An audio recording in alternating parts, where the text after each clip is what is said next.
Hey guys, tonight we travel back to a time of silk-draped corridors, jade floors gleaming under flickering lanterns, and the quiet, ever-watchful gaze of the Tang Dynasty's imperial court. You are not a warrior, not yet a queen, and certainly not safe. You're 13 years old, gliding through the vermilion gates of the Forbidden City with perfume on your wrist and fear in your lungs. Your name is Wu Zhao, but here, you're just another concubine, another girl plucked for her face tucked into a gilded room, and forgotten unless the emperor remembers your name. You probably won't survive this, but then again, you're not just any girl, are you? So, before you get comfortable, take a moment to like the video and subscribe, but only if you genuinely enjoy what I do here. Tell me where you're listening from, and what time it is there. Now. Dim the lights, maybe turn on a fan for that soft background hum, and let's ease into tonight's journey together. The year is 638 CE. You arrive wrapped in ceremonial silks to long for your legs, trailing behind your older handlers like a shadow stitched to the floor. You've been chosen for your auspicious beauty, which is court code for good cheekbones and politically convenient family. At 13, you don't quite understand that this palace is less a home and more a chessboard, except the queens don't move straight here. They smile, kneel, and play dead until they strike. Your first glimpse of Emperor Taizong is surreal. He's a man forged in steel and diplomacy, a former general turned monarch who commands both respect and dread. He barely looks at you, but a few weeks later, he does. It starts with poetry. You recite lines during a palace literary gathering. Your voice calm, your metaphors sharp. He notices. You're summoned again and again. Soon you're known not just for beauty, but for intelligence. Do things that, in this court, don't often mix without igniting something dangerous. At night, you lie awake in a lacquered chamber, trying to decode his moods. You learn that Taizong values precision, loyalty, and silence. So you adapt, you speak less, observe more. You nod at the right times, smile with just enough restraint to be memorable but never threatening. You're playing the long game, and no one knows it yet. Your rivals do, however, notice the emperor's interest. You receive less food. A servant accidentally spills hot tea on your foot. You begin sleeping with one eye open and one hand near a hairpin just in case. Historical records confirm that Wu Zhao became one of Taizong's concubines at age 13 or 14, and that she was unusually literate and well-read for a girl of her status. She quickly became known for her wit and quiet cunning. One little known detail: you keep a pet cat, not for companionship, but because you've learned that courtiers avoid women who speak to animals. It makes you seem superstitious, or worse, slightly unhinged. And unhinged women don't get poisoned, they get left alone. In 649, the world turns. Emperor Taizong dies. Normally, concubines without sons are sent to Buddhist convents. Guess what? You don't have a son. You pack your things. The carriage is cold and cramped. The sun glares through the lattice window as you bump your way north to Ganyi Temple. Your breath fogs the air, though it's spring. You arrive, not as a woman of the court, but as a political leftover. Your head is shaved. You're given robes. You're called Sister Wu now, though no one says it with warmth. You want to scream. Instead, you chant. And that's where things shift, again. You meet him. He enters the temple like something out of a badly written play, to handsome, to self-possessed, and way to clean for a man of vows. His name is Huaiyi. He's a low-ranking monk, possibly a former apothecary, maybe a barber. Accounts differ. What's not disputed is how often your eyes meet, and oh, do they meet. Here's a bit of trivia that doesn't make it into schoolbooks. Tang Buddhist monks were notorious for bending vows when politics or passion called for it. Monastic discipline was more theoretical than practical, especially if you had ambition buried under your robes. Zhu has it. You see it. You can practically smell it on him. And you're done being cast aside. You start small, sharing prayers, then smiles, then tea. Your conversations dance around sutras and reincarnation. But there's a tension beneath it that smells like sandalwood and trouble. You ask about the world beyond the temple walls. He answers like a man who's been waiting to be noticed. His voice is low, steady, measured, and when he speaks of politics, he uses metaphors that make your blood fizz. One day, you leave a single plum on his meditation cushion. He eats it. Nothing is said. Everything is said. Historians still argue whether Wu and Zhu began their affair inside the temple, or after she returned to court. But the chemistry, everyone agrees on that. You wake one morning, robe loose on your shoulder, and realize you're not a nun. You never were. You're Wu Zhao. And your story is only just beginning. The temple walls are thick, ancient and painted in dull ochre, built to keep desire out, or maybe to keep ambition in. Either way, they fail spectacularly, because every day, you and Huaiyi are inventing a new kind of worship. It begins with silence, the kind of silence that hums with questions. You pass him in the corridor, he bows. You nod, but beneath that stiff exchange is a rhythm, a quiet understanding that you both have no intention of staying here forever. He isn't like the other monks. He walks with purpose, prays with flair, and somehow always smells like herbs and citrus bark instead of the usual damp wool and incense smoke. You know how to read people, and he isn't hiding much. His vows were likely paper-thin to begin with. Maybe he needed the temple as a stepping stone. Maybe he's waiting for someone bold enough to offer him the next one. Lucky him, you're very good with ladders. The connection deepens faster than you expect. You start appearing at the same prayer sessions, asking pointed questions about Buddhist metaphysics and smiling when he fumbles. His ears turn red, his fingers twitch, and still he dares not look too long. He knows you were once a concubine, that you belong to the dragon throne, that you're dangerous, but he also knows you're lonely. And you've noticed he's clever. One spring afternoon, the temple garden fills with petals like falling ash. You sit alone beneath a twisted plum tree. He pauses, slows, then stops. Your robe is caught, he says. You look down. It isn't. You both pretend not to notice. That night, he leaves a folded verse outside your door. It's not good poetry, but it makes your pulse skip. You reply with a single line, scratched into rice paper and tucked into a crack in the prayer. We'll be stopped by now. The temple walls aren't just walls. They're accomplices. Here's a peculiar historical tidbit. Buddhist monks in Tang China often had side hustles. Some sold medicine.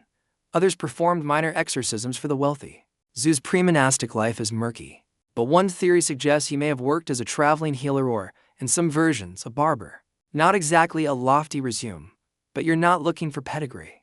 You're looking for pliability, loyalty, and a man unafraid to gamble. Eventually, the whispers start. Nothing concrete, just fragments. A robe seen left near your quarters. A pair of footprints where none should be. A hint of laughter behind a closed lattice door. But the abbess says nothing. Why would she? Even in a convent, alliances matter. And perhaps she sees the fire behind your eyes and decides wisely not to pour water on it. Meanwhile, life in the capital has shifted. Emperor Taizong's son, Gaozong, is now emperor. And wouldn't you know it, his wife, Empress Wang, has a bit of a problem. The new favorite, Consort Xiao, is getting a little too smug. Empress Wang needs a counterweight. A rival pretty enough to unsettle Xiao, but powerless enough to control. Guess who she remembers? Yes, you. You return to court not as a discarded nun, but as a tactical weapon. Empress Wang reinstates you as a concubine, likely assuming you'll create drama for her enemies. What she forgets is that you're not a dagger, you're a wildfire. Zhu stays behind, for now. But not for long, because you still want him close. You still need someone in your corner who knows how to listen before speaking, bow before striking, and someone, more importantly, who owes everything to you. This next part, it's where you start playing both sides like a flute. You begin rising in the emperor's favor. Gaozong, unlike his father, is softer, weaker, and chronically ill. You learn his moods the same way you once studied Taizong's, by watching. More than speaking, you notice he likes gentle voices, mournful poems, and women who pretend not to scheme, so you pretend. Brilliantly. And one day, you drop a name. There's a monk, you murmur over tea, eyes low, voice smooth as lacquer. He helped me during my time at the convent, quite gifted with medicines. Would your majesty allow his presence at court for my peace of mind? Gaozong blinks, shrugs, nods. Just like that, your monk is on his way. Historians still debate exactly when Huaiyi arrived in Chang'an. Some say he was summoned officially to treat Gaozong's migraines. Others suggest he slipped in quietly through back channels arranged by you. Whatever the case, by the mid-650s, he's there clean-shaven, wide-eyed, and dressed in silk instead of hemp.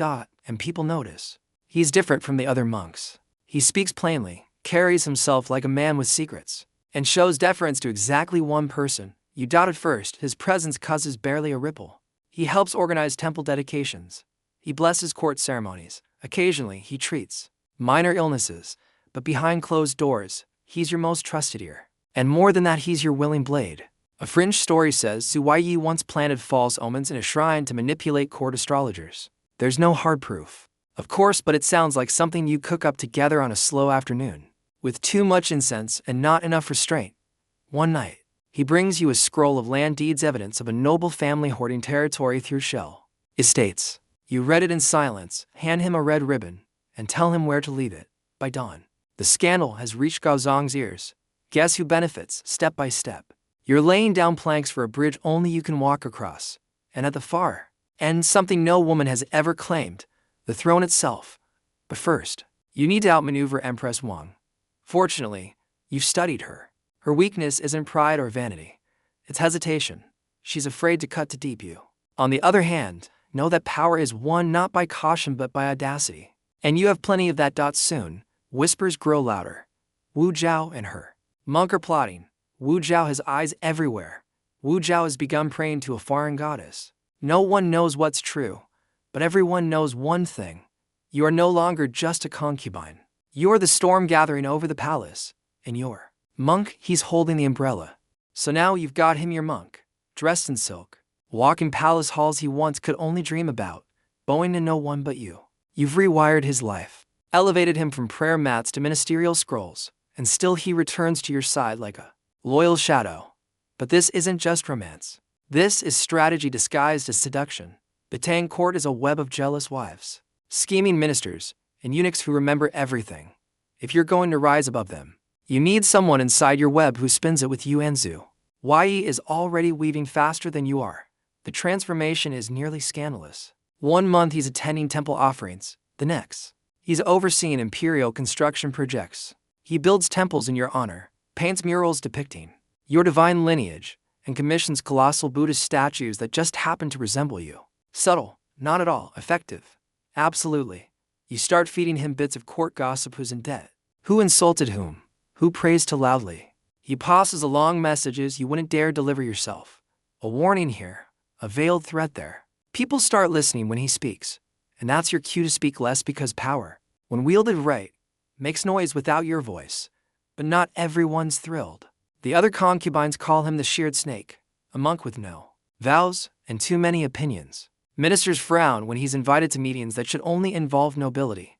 Gaozong, bless his gentle heart, doesn't seem to care. Or maybe he does, but he's too wrapped up in headaches and horoscopes to do anything about it. Still, you know this can't last in the shadows forever. So, you change the game.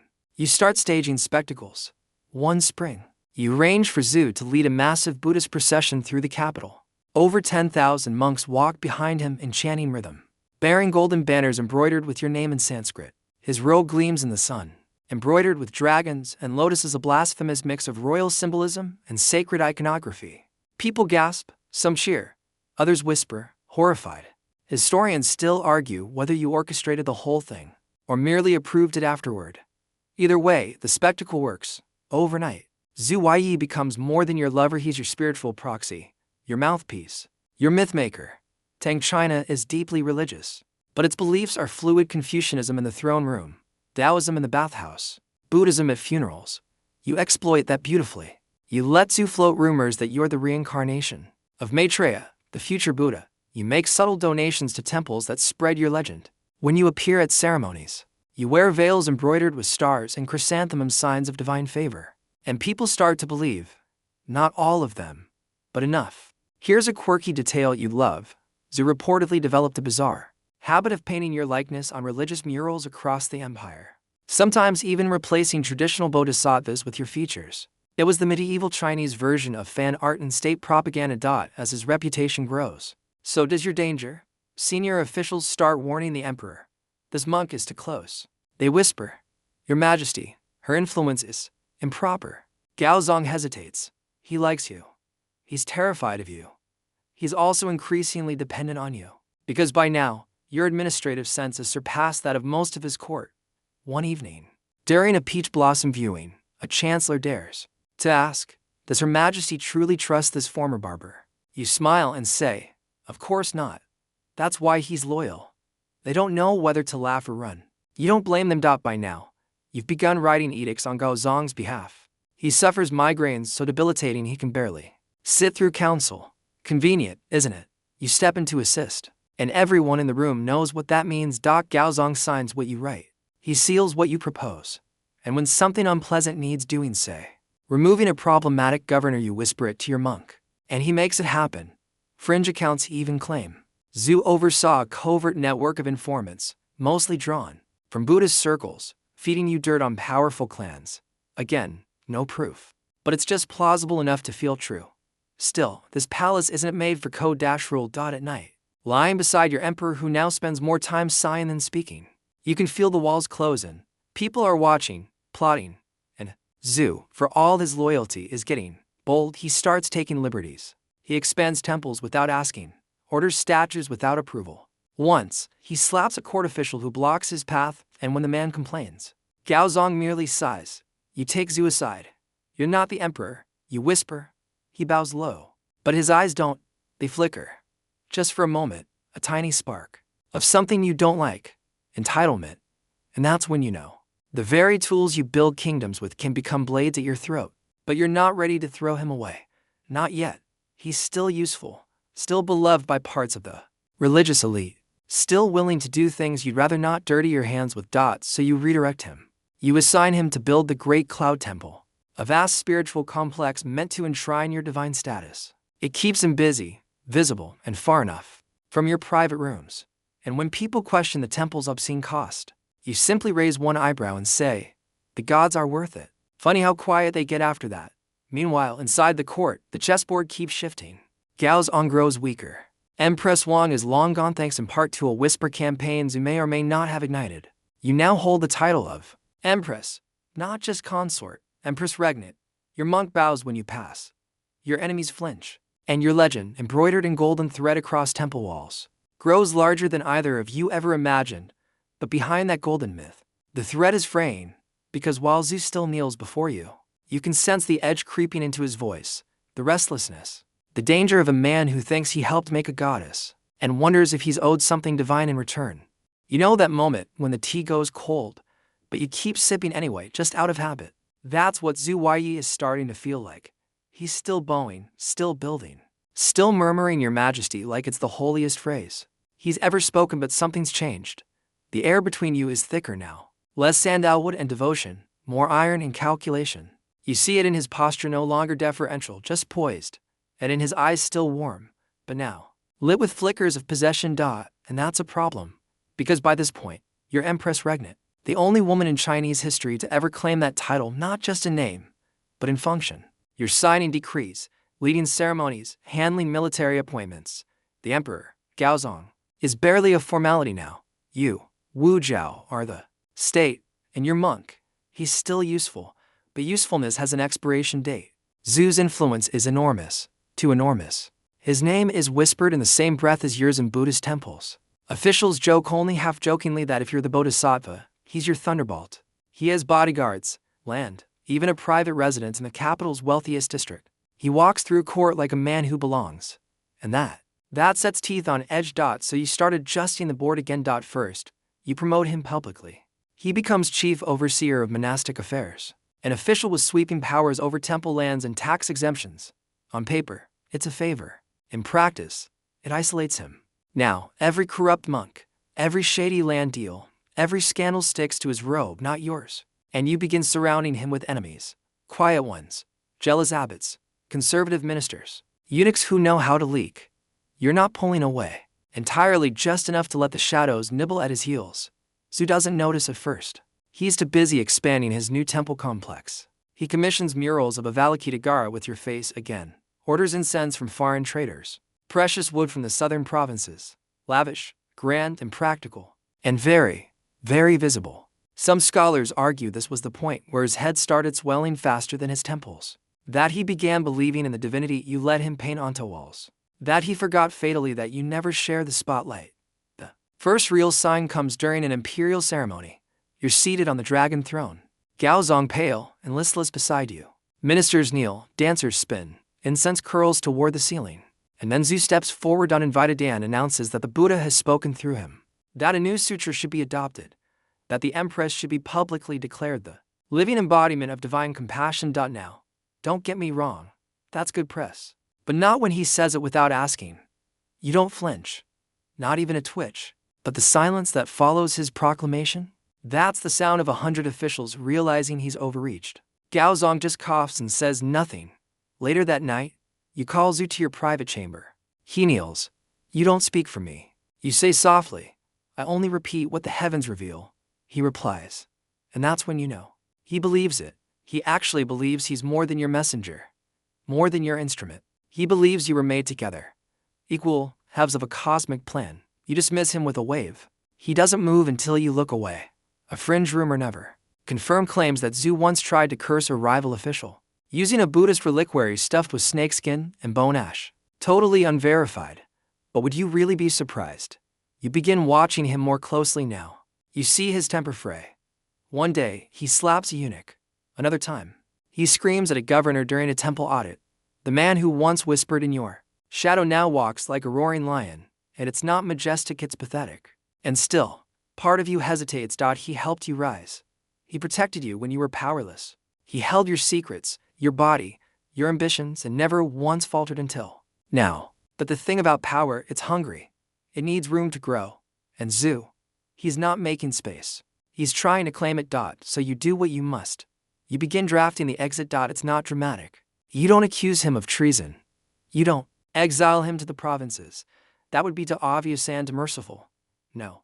You erode him, inch by inch. You reroute temple funding through another office. You delay his request. You stop replying to his notes. And you let the court whisper. Historians still debate whether Zhu sensed what was coming. Some say he started praying obsessively. Others claim he grew paranoid, pacing the halls of his temple at night, asking the statues whether you still loved him. Eventually, you give the quiet signal. A minor scandal is manufactured allegations of embezzlement, abuses of monastic privilege, indecorous behavior. Vague, slippery charges that no one can disprove, but everyone can believe. Gaozong, by now barely capable of speech, signs the dismissal without protest.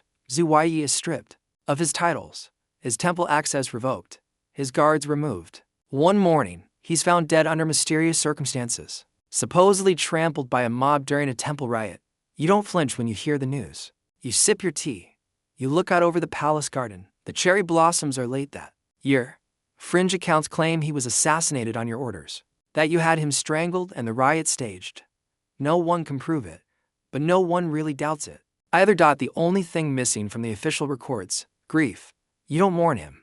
You don't eulogize. You simply move forward, like a river, carving new banks after a flood. His temples continue operating, but the murals with your face, quietly painted over, replaced with generic bodhisattvas and poetic depictions of cosmic order. Court historians erase his name from the imperial registry. The man who once walked beside a future empress vanishes like mist on a temple roof, but not from your memory, because whether or not he understood it, Huaiyi was more than a lover. He was your forge, your practice round. The first man you used like a scalpel and discarded just as cleanly. And now, you're ready to do it all again. You don't look back. You never do. That's the thing about climbing. Once a rung breaks beneath you, you don't pause to mourn it. You just grip the next one harder. Still, Huaiyi's shadow lingers, like incense soaked into silk. The court walks quieter now. Even the marble floors seem more careful beneath your feet. Ministers bow lower. Eunuchs avoid eye contact. Everyone has the same unspoken thought. If she could remove him, she can remove anyone. And they're right. With Zhu gone, you tighten your grip on power. Gaozong, bless his poor head, is little more than a signature machine. He coughs through councils, naps through ceremonies, and leans on your arm like a decorative accessory. His reign is ending in slow motion, and yours is beginning in real time. But make no mistake, the Tang court is still a battlefield. And while the emperor may be fading, his sons, brothers, and allies are very much awake. So, you get ahead of them. You start reshuffling court positions with surgical precision.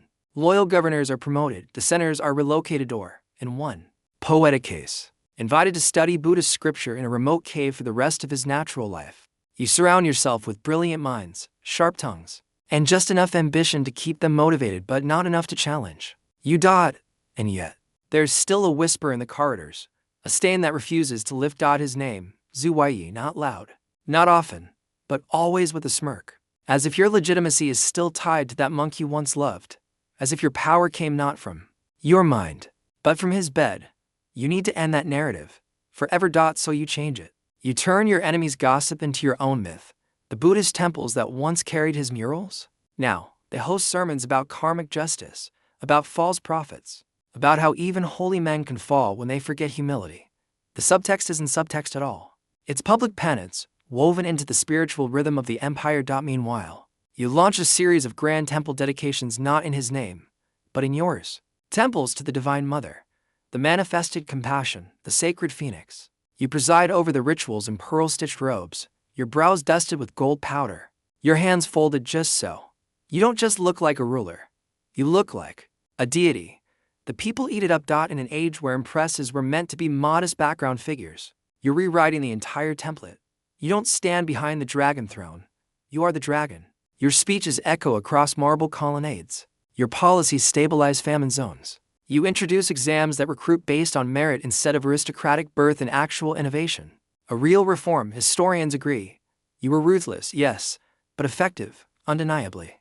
There's this fringe story, my personal favorite, about a court astrologer who once warned you of an ill omen in the stars. You smiled, dismissed him, and then 3 days later had the observatory repainted in imperial red and renamed the Chamber of Auspicious Insight. You didn't change the stars. You changed the narrative. You even start publishing. Yes, publishing. Under your name, the court releases essays and commentaries blending Confucian, Taoist, and Buddhist principles cleverly stitched to support female rule. One popular piece likens a good empress to a mulberry tree, flexible, deeply rooted, and full of fruit, subtle, barely, effective, as always, but behind all this thunderous ruling, there's a quiet moment every so often, usually at night, when the palace is dim, and your attendants are asleep. You walk past a quiet garden pavilion where he once stood, pacing as he recited sutras, just to impress you. You don't stop. You just walk slower, not out of regret, just memory, because you haven't replaced him. Not really. There are other men now, of course, favorites, courtiers. One in particular, Zhang Changzong, is strikingly handsome and almost comically compliant. He writes poetry about your eyebrows. He learns your tea preferences. He wears perfume you once said reminded you of lilacs, but he's not Zhu. He's silk where Zhu was fire, a mirror where Zhu was a torch, and you're older now, sharper, less patient with mirrors. Still, you keep him, because power doesn't like gaps, and your enemies are still watching. Which brings us to the final stage of this grand game, consolidation. You know the princes are circling. The court's old guard is biding its time. They're waiting for your health to falter, for your resolve to soften, for your memory to blur. So you act first. You begin purging the court, quietly. No screaming. No executions in the square. Just a scroll here, a summons there, a sudden illness, a conveniently timed reassignment to the provinces. You trim the branches before they can grow into threats. And while all this happens, you let the memory of Huaiyi fade from public record. No portraits remain. His tomb is unmarked. His name, once spoken in your presence with envy or awe, now earns only your silence. You've replaced him not with a man, but with an empire. And that's the cruelest kind of love story, isn't it? The one where one person rises so far that no one else can follow. By now, you've silenced the monks, you've caged the ministers, you've even outlived your own emperor. Gaozong dies quietly, like a breeze slipping through cracked palace doors.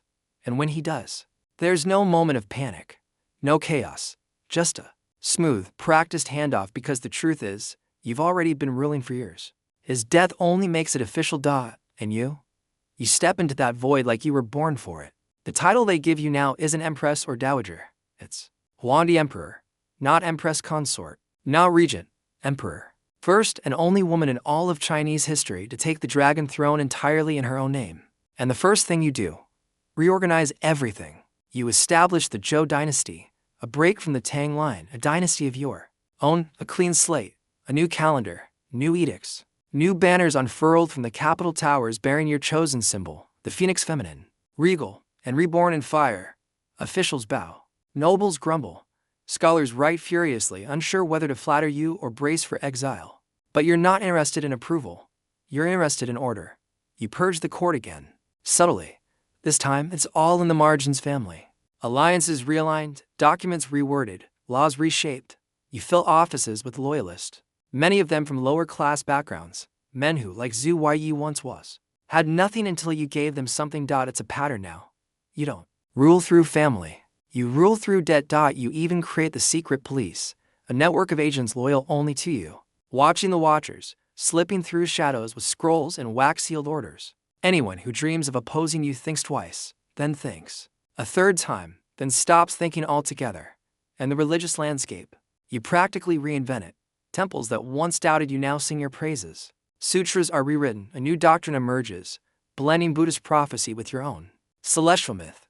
One text claims you are the reincarnation of Maitreya, the future Buddha who brings salvation to the world. Another describes you as an avatar of the Jade Empress, come to restore harmony. Mainstream historians agree, your ability to blend religious legitimacy with political dominance was unprecedented. But fringe stories, though, they're juicier. 1.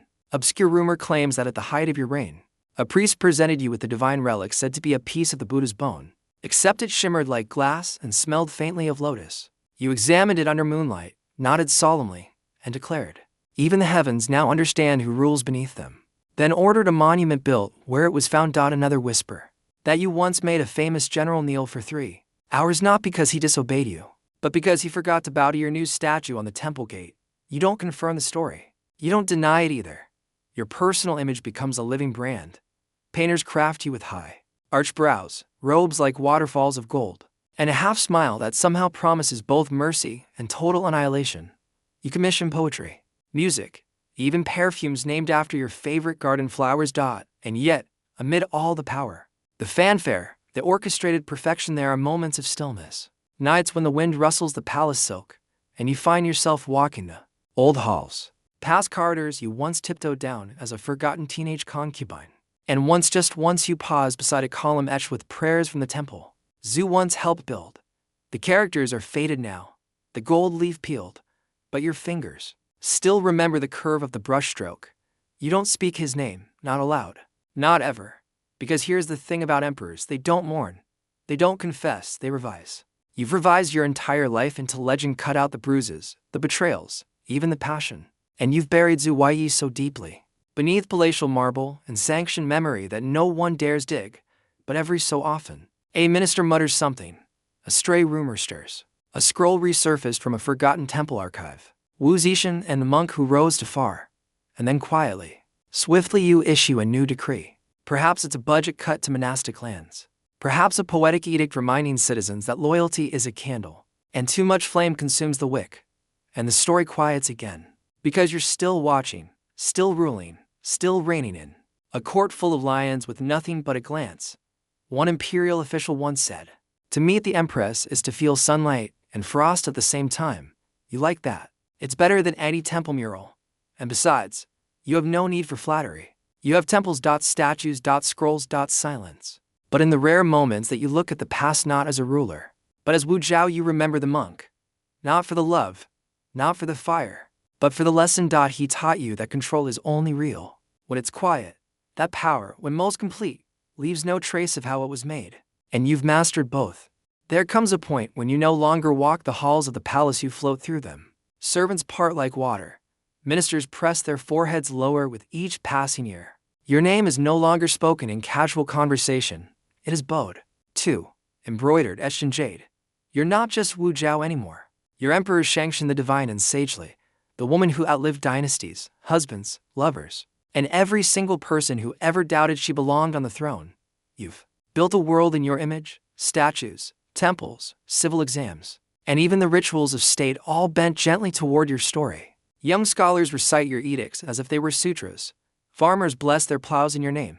In the court, officials speak with care, because the wrong metaphor won too many phoenixes. Not enough deference can end a career. And yet, even here, at the height of it all, ghosts remain. One in particular, the monk. The story of Zhu Huaiyi doesn't vanish entirely. It clings to the corners of your legacy. Like the faint scent of incense in a temple long since burned. You tried to erase him. You succeeded, mostly. But scholars, they're persistent creatures, even now. They debate him. Was he a puppet, a pawn, a co-conspirator? Was he the first true love of a woman who rose to become a god? Or just the first stepping stone in a long, ruthless climb? Historians still argue whether Zhu Huaiyi was complicit in his own destruction, or simply foolish enough to believe he could be anything more than temporary. You never clarify. Why would you? Truth has no place in thrones. Only narratives do. But deep down, somewhere behind the lacquered masks and the imperial veil, you remember. You remember the cold stone floor of the temple, the hush of shared prayers, the heat of your fingers grazing a monk's sleeve. You remember the way his voice would lower when he spoke to you, not as a subject, but as an equal.